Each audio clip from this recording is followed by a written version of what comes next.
Hello, നമസ്കാരമുണ്ടേ. ഇന്നൊരു പയർ പുളിച്ചാറ് തയ്യാറാക്കിയാലോ? അപ്പോൾ ആദ്യം നമുക്ക് പാനിലേക്ക് കുറച്ച് വെളിച്ചെണ്ണ ഒഴിച്ച് നമുക്ക് വൻപയർ അതിലേക്ക് ഇടാം. വെള്ളപ്പയറെന്നും വൻപയറെന്നൊക്കെ ഈ വിരുദ്ധന് പേരുണ്ടേ. അപ്പോൾ അതൊന്ന് പൊട്ടി തുടങ്ങുന്ന സമയത്തായിരിക്കും നമുക്ക് കറക്റ്റ് പാകമായി കിട്ടുക. ടപ്പേന്ന് പൊട്ടാൻ തുടങ്ങും. അപ്പോഴാണ് അതിൻ്റെ കറക്റ്റ് പാകം. ഓക്കെ, അപ്പോൾ ഇപ്പോൾ അതാ പയർ നന്നായിട്ട് മൂത്തിട്ടുണ്ട്. ഇടയ്ക്കിടയ്ക്ക് ഇളക്കി കൊടുക്കണം കേട്ടോ, അല്ലെങ്കിൽ അടി പിടിക്കാൻ സാധ്യതയുണ്ട്. അപ്പോൾ ഇളക്കി നന്നായിട്ട് പയറെല്ലാം പൊട്ടിക്കഴിഞ്ഞതിന് ശേഷം നമുക്ക് ഈ ഒരു കളറിലേക്ക് മാറിക്കിട്ടും. കണ്ടോ, ഒരു ലൈറ്റ് ബ്രൗൺ കളറിലേക്ക് മാറും. അതിനുശേഷം ബാക്കി ഇൻഗ്രീഡിയൻസ് ആയ ചെറിയ ഉള്ളി, വെളുത്തുള്ളി, പച്ചമുളക് നമുക്ക് ചേർത്ത് കൊടുത്ത് നന്നായിട്ട് വഴറ്റാം. ഈ ചൂടുള്ള പയറിലേക്ക് അതിട്ട് കൊടുക്കുമ്പോൾ പെട്ടെന്ന് തന്നെ ഉള്ളിയൊക്കെ വാടിക്കിട്ടും. അത് നന്നായിട്ടൊന്ന് ഇളക്കി കൊടുക്കുക. കുറച്ച് കറിവേപ്പില ചേർത്ത് കൊടുക്കുക.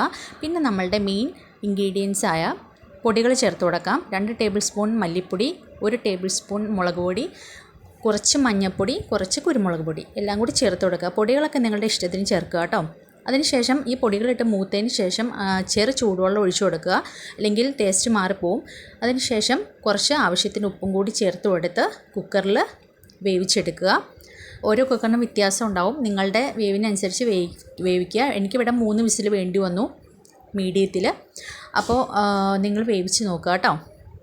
സോ ഇത് കഴിയുമ്പോഴത്തേക്കും ആവിയെല്ലാം പോയി കഴിഞ്ഞ് നമുക്ക് കുക്കറൊന്ന് തുറന്നിട്ട് നമുക്ക് അതിലേക്ക് പുളി പിഴിഞ്ഞൊഴിക്കാം.